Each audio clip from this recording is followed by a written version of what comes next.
बिस्मिल्लाहिर्रहमानिर्रहीम स्टूडेंट्स, आज हम उस चैप्टर का दूसरा पार्ट में हम डिस्कस करेंगे। पहले हमने पैसिव ट्रांसपोर्ट डिस्कस किया, आज हम एक्टिव ट्रांसपोर्ट डिस्कस करेंगे। एक्टिव ट्रांसपोर्ट का मतलब ये है कि यानी सेल मेम्ब्रेन के अक्रॉस सब्सटेंसेस की ट्रांसपोर्ट होती है, लेकिन एक्टिवली का मतलब ये है कि यहाँ एनर्जी यूज़ होगी। यानी यहाँ सब्सटेंसेस मिसाल के तौर पर मैं कंसिडर करता हूँ कि एक कोई भी सब्सटेंस है, या मिसाल के तौर पर ले लो आप ग्लूकोज है, ठीक है। इनसाइड जो है ना, आउटसाइड द सेल ये कम है, ठीक है, और इनसाइड द सेल बहुत ज़्यादा है। सपोज इनसाइड, या ऐसा कंसिडर करो कि सेल के अंदर ग्लूकोज जो है ना वो कम है और बाहर ज़्यादा है, बहुत ज़्यादा है, ठीक है, बहुत ज़्यादा है, ठीक है। अब ये ट्रांसपोर्ट, इसका मतलब ये है कि एक्टिव ट्रांसपोर्ट का मतलब ये है कि या सब्सटेंस जो है ना, सब्सटेंस कोई भी मॉलिक्यूल हो सकते हैं, वो अप हिल यानी मटेरियल अगेंस्ट द कंसंट्रेशन जब मूव करता है, ठीक है, तो इसको हम एक्टिव ट्रांसपोर्ट कहते हैं। यानी जब मटेरियल लो कंसंट्रेशन से हाई कंसंट्रेशन की तरफ मूव करते हैं बाय यूजिंग एनर्जी एटीपी, तो इसको हम एक्टिव ट्रांसपोर्ट कहते हैं, ठीक है। यानी इसमें material against the concentration gradient, यानी यहाँ कंसंट्रेशन ज़्यादा था, यहाँ कम था, तो यानी कम कंसंट्रेशन से ज़्यादा कंसंट्रेशन की तरफ जब मटेरियल ट्रांसपोर्ट होते हैं तो इसको हम एक्टिव ट्रांसपोर्ट कहते हैं। तो इसलिए हम दूसरा वर्ड यूज़ करते हैं, अप हिल अगेंस्ट कंसंट्रेशन के मतलब ये है कि अप हिल, यानी जब हम हिल के ऊपर जाते हैं ना, अप जाते हैं, तो हम एनर्जी यूज़ करते हैं बेसिकली। यानी ये इसका दूसरी मिसाल ये है कि ये एक कुआं है, ठीक है, कुएं में से जब हम पानी उठाते हैं ना, ठीक है, तो अगेंस्ट द कंसंट्रेशन ग्रेडियंट, ठीक है, अप हिल जाते हैं, यानी या वाटर ज़्यादा या ऊपर कम है, ठीक है। तो हम जब ऊपर की तरफ ले जाते हैं, ठीक है, तो हमें एनर्जी रिक्वायर्ड होती है ना, हम या जोर लगाते हैं, एनर्जी रिक्वायर्ड होती है। तो इसका मतलब यही है कि एक्टिव ट्रांसपोर्ट में मटेरियल लो कंसंट्रेशन से हाई कंसंट्रेशन की तरफ मूव करता है बाय यूजिंग एनर्जी एटीपी, तो उसको हम एक्टिव ट्रांसपोर्ट कहते हैं, ठीक है, यानी अप हिल। वो जो पैसिव ट्रांसपोर्ट था वो डाउन हिल था, यानी हाई कंसंट्रेशन से लो कंसंट्रेशन की तरफ की था। ये अप हिल है, यानी ये लो कंसंट्रेशन से हाई कंसंट्रेशन की तरफ मटेरियल जब ट्रांसपोर्ट होते हैं तो उसको हम कहते हैं, बेसिकली क्या कहते हैं, इसको हम एक्टिव ट्रांसपोर्ट कहते हैं, ठीक है। तो ये एक्टिव ट्रांसपोर्ट हो गया। एक्टिव ट्रांसपोर्ट टू टाइप्स के, एक प्राइमरी एक्टिव ट्रांसपोर्ट, एक सेकेंडरी एक्टिव ट्रांसपोर्ट। एक है प्राइमरी एक्टिव ट्रांसपोर्ट हो और दूसरा है secondary active transport. Primary active transport में क्या होता है, इसमें मटेरियल ट्रांसपोर्ट होता है, यानी या एनर्जी यूज होती है, लेकिन या एनर्जी डायरेक्टली यूज होती है, ठीक है, डायरेक्टली एनर्जी यूज होती है। और सेकेंडरी एक्टिव ट्रांसपोर्ट में या एनर्जी इनडायरेक्टली यूज होती है, इनडायरेक्टली।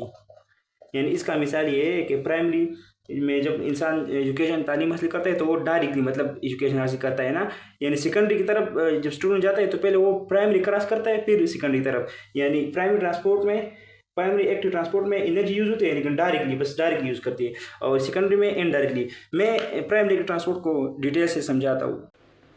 अच्छा, तो स्टूडेंट पहले हम डिस्कस करते हैं प्राइमरी एक्टिव ट्रांसपोर्ट, यानी इसमें मटेरियल या सब्सटेंसेस पर हम low concentration to high concentration की तरफ मूव करता है, अप हिल मूव करता है, लेकिन इसमें जो एटीपी यूज होते हैं वो डायरेक्टली यूज होती है, ठीक है, डायरेक्टली यूज होती है। डायरेक्टली का मतलब क्या है मैं समझाता हूँ, ठीक है, लेकिन मैं इसका दो मिसाल कंसिडर करता हूँ जो कि हमारे बुक में है। दो मिसाल लेता हूँ, एक है सोडियम पोटाशियम एटीपेजेस, एक ये प्रोटीन है, और एक है कैल्शियम एटीपेजेस, ठीक है। नेचुरली हमारे ईच एंड एवरी सेल के प्लाज्मा मेम्ब्रेन में एक नेचुरल प्रोटीन पाया जाता है जिसको हम कहते हैं सोडियम पोटाशियम एटीपेजेस। ये एक प्रोटीन है, ठीक है, जिसके एक्सटीरियरली 2 बाइंडिंग साइड्स है, ठीक है, और इंटीरियरली 3 बाइंडिंग साइड्स है। यानी ये इंटीरियरली सोडियम को तीन सोडियम को ये बाइंड करते हैं, 3 सोडियम को, ठीक है। यानी एक डोमेन ये हो गया, एक डोमेन ये हो गया, और एक ये 3 डोमेनों को यानी 3 सोडियम्स को अपने साथ बाइंड करता है। एक्सटीरियरली ये 2 पोटाशियम को अपने साथ बाइंड करता है, ठीक है, 2 पोटाशियम को अपने साथ बाइंड करता है, ठीक है। तो एक ऐसा प्रोटीन है जो कि इनसाइड को 3 सोडियम अपने साथ बाइंड करता है, और एक्सटीरियरली यानी बाहर सेल से बाहर की तरफ 2 पोटाशियम अपनी तरफ बाइंड करता है, ठीक है। अब ये यही प्रोटीन है, ठीक है, और इनके यही मैंने बस समझा दिया। अब यही प्रोटीन है, ठीक है। अब मैं इसको थोड़ा रिमूव करता हूँ। यही प्रोटीन है, ठीक है, और यही 2 डोमेन एक्सटीरियरली और 3 डोमेन या 3 बाइंडिंग साइड इंटीरियरली। अब ये एंजाइम यानी ये सोडियम पोटाशियम एटीपेजेस, ये एंजाइम ये टू सोडियम टू पोटाशियम को अंदर की तरफ फ्लिप करता है, यानी ये इस तरह फ्लिप हो जाता है, यानी ये इसका डोमेन, ये जो पोटाशियम वाला डोमेन है ये अंदर की तरफ जाता है और ये पोटाशियम सोडियम वाला डोमेन बाहर की तरफ जाता है, ठीक है। तो ये इस तरह फ्लिप करता है, तो 3 सोडियम बाहर भेजता है, 3 सोडियम सेल से बाहर एक्स्ट्रा सेलुलर फ्लूइड में भेजता है, और 2 पोटाशियम जो है ना 2 पोटाशियम अंदर की तरफ भेजता है, ठीक है। लेकिन यह जो है ना इसके साथ एक डोमेन अटैच होता है, या वहाँ से एटीपी यूज होती है, और वो एटीपी एडीपी और इनऑर्गेनिक फॉस्फेट में कन्वर्ट होती है, तो यह एनर्जी यूज होती है। तो यह एनर्जी यूज करता है, इस एनर्जी में यानी यह एटीपी डायरेक्टली यूज हो गई। तो यह जब एटीपी डायरेक्टली यूज हुई तो 3 सोडियम्स को बाहर भेज दा और 2 पोटाशियम को अंदर सेल की तरफ भेजा, ठीक है। तो सेल पोटाशियम से भरा हुआ, और बाहर एक्स्ट्रा सेलुलर फ्लूइड में सोडियम जो है ना वो ज़्यादा हो गया, ठीक है। क्योंकि 3 सोडियम बाहर भेजता है और 2 पोटाशियम अंदर भेजता है। इसको कैसे याद करेंगे, इसको K2 से याद करेंगे। हमारा जो K2 है ना, इससे K2 मतलब 2 पोटाशियम अंदर भेजता है, ठीक है, और 3 सोडियम बाहर भेजता है। तो यह एनर्जी एटीपी डायरेक्टली यूज़ करता है, ठीक है। तो इसलिए ये प्राइमरी एक्टिव ट्रांसपोर्ट हो गया, यानी यह मॉलिक्यूल लो कंसंट्रेशन से हाई कंसंट्रेशन की तरफ मूव हो गया। यानी या अगर देखें ना सोडियम बाहर ज़्यादा होते हैं, ठीक है, और अंदर कम होते हैं, ठीक है। लेकिन फिर भी सोडियम अंदर से बाहर की तरफ यानी लो कंसंट्रेशन से हाई कंसंट्रेशन की तरफ मूव करता है, ठीक है। या और एनर्जी डायरेक्टली यूज़ किया, एटीपी डायरेक्टली यूज़ किया, तो ये प्राइमरी एक्टिव ट्रांसपोर्ट हो गया, ठीक है। तो एक एग्जाम्पल ये हो गया। अब सोडियम पोटेशियम एटीपीज की ये सिग्निफिकेंस है ना, कि एक तो ये हो गया कि ये सेल ये एक कंसंट्रेशन ग्रेडियंट को मेंटेन करता है, यानी एक्स्ट्रा सेलुलर फ्लूइड में सोडियम को ज़्यादा रखते हैं, ठीक है, और इंट्रा सेलुलर फ्लूइड में यानी सेल के अंदर पोटाशियम को ज़्यादा मेंटेन करते हैं, ठीक है। एक तो एक कंसंट्रेशन ग्रेडियंट को मेंटेन करता है, ठीक है। दूसरा जो है ना ये क्या करता है, ये सेल वॉल्यूम को मेंटेन करता है। सेल वॉल्यूम को क्या मतलब है, यानी ये कंटिन्यूसली सोडियम को बाहर भेजते हैं, ठीक है। और आप लोग पता है जहाँ सोडियम जाते हैं उसके साथ वाटर भी जाते हैं। अब अगर ये काम ना करता हो, ठीक है, ये ना होता हो, तो ये सोडियम अंदर सेल में सोडियम ज़्यादा होते, ठीक है। तो ज़्यादा होते तो इससे अंदर वाटर भी इसके साथ आते थे, ठीक है, ज़्यादा वाटर भी होते और ये सेल स्वेल अप हो जाता था और वॉल्यूम ऑफ द सेल जो है ना वो सही से मेंटेन नहीं होता। तो ये सेल की वॉल्यूम को मेंटेन करता है, कंटिन्यूसली सोडियम को बाहर भेजता है, पोटाशियम को 2 पोटाशियम को अंदर भेजता है, ठीक है। तो ये सेल वॉल्यूम को मेंटेन करता है, ठीक है। एक तो सेल वॉल्यूम मेंटेन करता है, दूसरा इसका फंक्शन है कंसंट्रेशन ग्रेडियंट को मेंटेन करता है, ठीक है। तीसरा जो इम्पोर्टेंट फंक्शन है ना वो है ये इलेक्ट्रोजेनिक पंप की तरफ काम करता है। इलेक्ट्रोजेनिक पंप का क्या मतलब है, इलेक्ट्रोजेनिक पंप का मतलब ये है डियर स्टूडेंट्स कि मैं थोड़ा इसको इरेज करता हूँ, ठीक है। देखो हमने कहा कि 3 सोडियम्स को बाहर भेजता है 3 सोडियम्स, और 2 पोटाशियम को अंदर भेजता है 2 पोटाशियम को। देखो नेट मूवमेंट ऑफ आयन जो है ना वो बाहर की तरफ होते हैं, यानी 3 सोडियम यानी एक पॉजिटिव आयन बाहर की तरफ मूव करता है, और यानी 3 पॉजिटिव आयन बाहर की तरफ मूव करता है और 2 पॉजिटिव आयन अंदर की तरफ मूव करता है। तो नेट जो है ना पॉजिटिव आयन बाहर की तरफ मूव करता है। तो इसका मतलब है कि एक्सटीरियरली यानी एक्स्ट्रा सेलुलर फ्लूइड में पॉजिटिव आयन ज़्यादा होते हैं और इंट्रा सेलुलर फ्लूइड में नेगेटिव। तो एक सेल मेम्ब्रेन के अक्रॉस एक पोटेंशियल जनरेट करता है, तो इसलिए ये इलेक्ट्रिकल पोटेंशियल जनरेट करता है अक्रॉस द सेल मेम्ब्रेन। तो इसलिए हम इसको कहते हैं इलेक्ट्रोजेनिक पंप। तो ये इलेक्ट्रोजेनिक पंप की तरह काम करता है, ठीक है। Wow that's so easy. अब हम दूसरे एग्जाम्पल की तरफ मूव करते हैं जो कि कैल्शियम एटीपेजेस। पहला हमने सोडियम पोटेशियम एटीपेज का एग्जांपल दिया जो कि प्राइमरी एक्टिव ट्रांसपोर्ट के थ्रू 3 सोडियम को बाहर भेजता था और 2 पोटेशियम को सेल के अंदर तरफ मूव करता था। अब एक दूसरा एग्जांपल हम देते हैं वो है कैल्शियम एटीपेजेस। अब कैल्शियम एटीपेजेस क्या है, ये एटीपेजेस जो है ना एंडोप्लाज्म रेटिकुलम में प्रेजेंट होता है, ठीक है। जो कि इसका क्या काम करता है, ये साइटोसोल से यानी साइटोप्लाज्म में कैल्शियम आयन की कंसंट्रेशन कम होता है और अंदर आप लोगों को पता है, ये बाद में हम भी पढ़ेंगे कि एंडोप्लाज्म रेटिकुलम में कैल्शियम की बहुत ज़्यादा स्टोरेज होती है, ठीक है। कैल्शियम ज़्यादा अंदर ज़्यादा है या साइटोसोल में कम है। तो ये कैल्शियम एटीपेजेस ये एक प्रोटीन है, एक एंजाइम है जो कि क्या करवाते हैं, कैल्शियम को लो कंसंट्रेशन से हाई कंसंट्रेशन की तरफ मूव करवाते हैं। यानी यह डायरेक्टली एटीपी यूज करती है, यानी यह एटीपी यूज होती है। एटीपी को एडीपी और इनऑर्गेनिक फॉस्फेट में कन्वर्ट करके एनर्जी प्रोवाइड करते हैं, जिसके थ्रू कैल्शियम जो है ना साइटोसोल से एंडोप्लाज्म रेटिकुलम की तरफ मूव करता है। तो ये भी प्राइमरी एक्टिव ट्रांसपोर्ट हो गया। प्राइमरी एक्टिव ट्रांसपोर्ट में 2 एग्जांपल्स आ गए, एक सोडियम पोटेशियम एटीपेजेस और दूसरे जो है कैल्शियम एटीपेजेस, ठीक है। ये एंडोप्लाज्मिक रेटिकुलम में प्रेजेंट होता है। That's so cool. तो स्टूडेंट हम दूसरे टाइप की तरफ जाते हैं एक्टिव ट्रांसपोर्ट का दूसरा टाइप है secondary active transport. Secondary active transport में एटीपी यूज होती है लेकिन इनडायरेक्टली का मैं मतलब समझाता हूँ। इसके 4 एग्जांपल्स है। पहले हम को ट्रांसपोर्ट के एग्जांपल लेते हैं, सोडियम ग्लूकोज को ट्रांसपोर्ट और सोडियम अमीनो एसिड को ट्रांसपोर्ट, और फिर काउंटर ट्रांसपोर्ट 2 एग्जांपल हुए। पहले मैं ये एक्सप्लेन करता हूँ सोडियम ग्लूकोज को ट्रांसपोर्ट। ये एक सोडियम ग्लूकोज को ट्रांसपोर्ट है, ठीक है, सोडियम ग्लूकोज को ट्रांसपोर्ट है, ठीक है, एक प्रोटीन है सेल मेम्ब्रेन में प्रेजेंट है, ठीक है। अब क्या है, हमने पहले समझा दिया कि स्टूडेंट्स प्राइमरी के ट्रांसपोर्ट में सोडियम पोटेशियम एटीपेज 3 सोडियम को बाहर भेजता था, ठीक है, जो कि एक्स्ट्रा सेलुलर प्रोटीन बहुत ज़्यादा है, और 2 पोटेशियम को अंदर भेजता था, तो पोटेशियम अंदर ज़्यादा है, ठीक है। अब यानी यहाँ सोडियम की कंसनट्रेशन कम है और बाहर ज़्यादा है, ठीक है। अब ये सोडियम ग्लूकोज को ट्रांसपोर्ट क्या करवाता है, ये सोडियम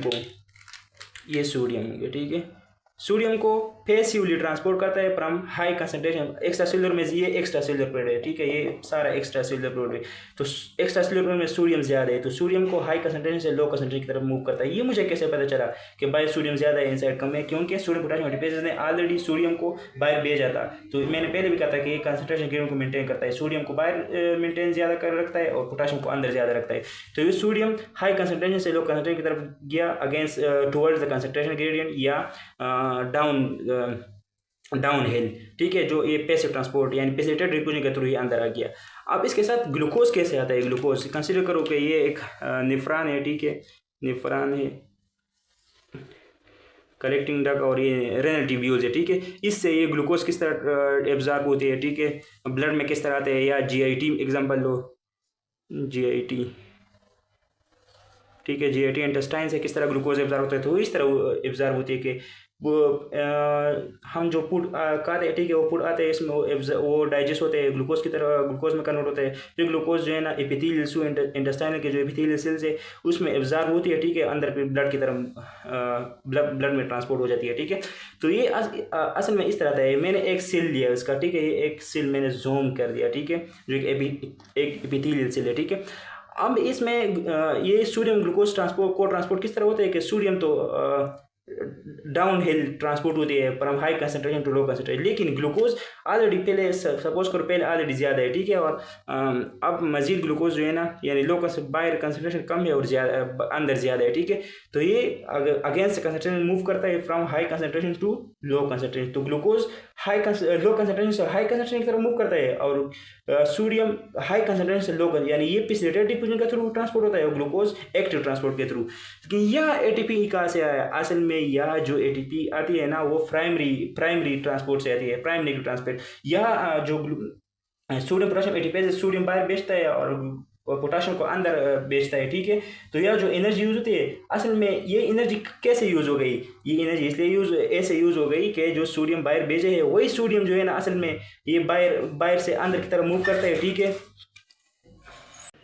तो स्टूडेंट्स जो ग्लूकोज लो कंसंट्रेशन से हाई कंसंट्रेशन की तरफ सेल के अंदर आता है, ठीक है, और सोडियम हाई कंसंट्रेशन से लो कंसंट्रेशन की तरफ आते हैं, ठीक है, सोडियम पैसिवेटेड डिफ्यूजन के थ्रू और ग्लूकोज जो है एक्टिव ट्रांसपोर्ट के थ्रू। लेकिन यह जो एनर्जी यूज होती है वो असल में प्राइमरी ट्रांसपोर्ट की एनर्जी यूज होती है, यानी ये इस तरह होती है कि जो सोडियम बाहर भेजते हैं, ठीक है, वही सोडियम वापस अंदर आते हैं। तो वो अंदर इसलिए आते हैं, तो वो ऐसे इसलिए तो आते हैं क्योंकि सोडियम पोटेशियम एटीपेज सोडियम को बाहर भेजते हैं तो कंसंट्रेशन ग्रेडियंट मेंटेन करता है, वही सोडियम फिर इसलिए अगर ये सोडियम पोटेशियम एटीपेज ये काम ना करता हो, ठीक है, तो अंदर सोडियम ज़्यादा होते तो फिर ये नहीं आते, तो फिर अगर ग्लूकोज सोडियम अंदर ना आते तो ग्लूकोज भी नहीं आते, तो फिर एब्जॉर्प्शन नहीं होती। इसको हम किस तरह मतलब एक्सप्लेन कर सकते हैं, किस तरह हमें पता चले कि ये है इस प्राइमरी एक्टिव ट्रांसपोर्ट की एनर्जी यूज होती है। तो इसलिए कि डॉक्टर ने इस तरह किया ना, डॉक्टर ने इस सोडियम पोटेशियम एटीपेज उसको ब्लॉक किया, इसको एक पॉइजन दिया और इसको ब्लॉक किया। जब इसको ब्लॉक किया तो ये एब्जॉर्प्शन फिर अब ग्लूकोज नहीं होती, यानी न सोडियम अंदर आता था, ठीक है, और जब सोडियम नहीं आता तो ग्लूकोज फिर नहीं आएगा, क्योंकि ग्लूकोज तब आता है जब सोडियम अंदर सेल की तरफ आता हो।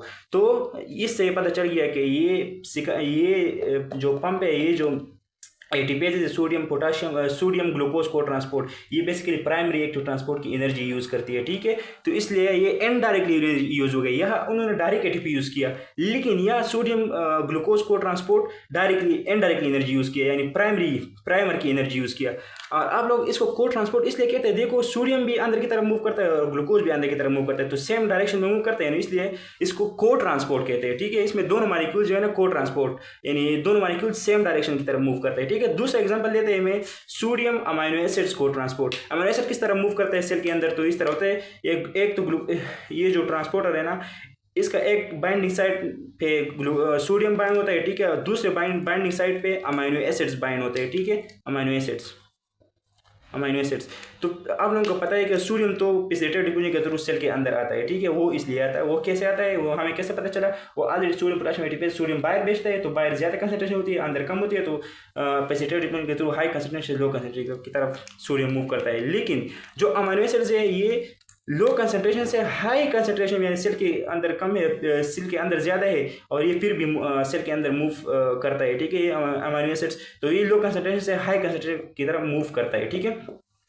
तो ये तो एक्टिव ट्रांसपोर्ट हो गया, लेकिन ये सेकेंडरी एक्टिव ट्रांसपोर्ट कैसे हो गया। सेकेंडरी एक्टिव ट्रांसपोर्ट ये असल में इसने प्राइमरी एक्टिव ट्रांसपोर्ट की एनर्जी यूज़ की, यानी यहाँ सोडियम पोटेशियम एटीपेज जो एनर्जी यूज़ करते हैं बेसिकली वही यूज़ हो गई, तो इसलिए तो ये सोडियम काम कर रहा था, सोडियम हाई से लो की तरफ मूव करता था, तो इसलिए यही एनर्जी अमीनो एसिड्स ने यूज़ करके लो कंसंट्रेशन से हाई कंसंट्रेशन की तरफ मूव किया और सेल के अंदर आ गया, ठीक है। तो इसका ट्रांसपोर्ट हो गया, तो इनडायरेक्टली एनर्जी यूज हो गया, तो इसलिए ये क्या हो गया सेकंड एक्टिव ट्रांसपोर्ट। और ये को ट्रांसपोर्ट इसलिए है कि इसमें अमीनो एसिड्स और ग्लूकोज दोनों एक डायरेक्शन में मूव करते हैं, तो इसलिए ये को ट्रांसपोर्ट है, ठीक है। तो सोडियम ग्लूकोज को ट्रांसपोर्ट और सोडियम अमीनो एसिड को ट्रांसपोर्ट के दो एग्जाम्पल हो गए। अब मजीद दो example, wow that's so easy. अब हम वही सेकेंडरी एक्टिव ट्रांसपोर्ट की और मजीद दो एग्जांपल देते हैं। जो ये एग्जांपल अब काउंटर ट्रांसपोर्ट के हैं। पहले को ट्रांसपोर्ट था, यानी दोनों मालिक्यूल जो है सेम डायरेक्शन में मूव करते थे। अब इसमें काउंटर मैंने आप लोगों को पहले भी कहा था पहले लेक्चर में कि काउंटर का मतलब है अपोजिट, यानी एक मालिक्यूल अगर अंदर की तरफ मूव करता है तो दूसरा बाहर की तरफ, ठीक है।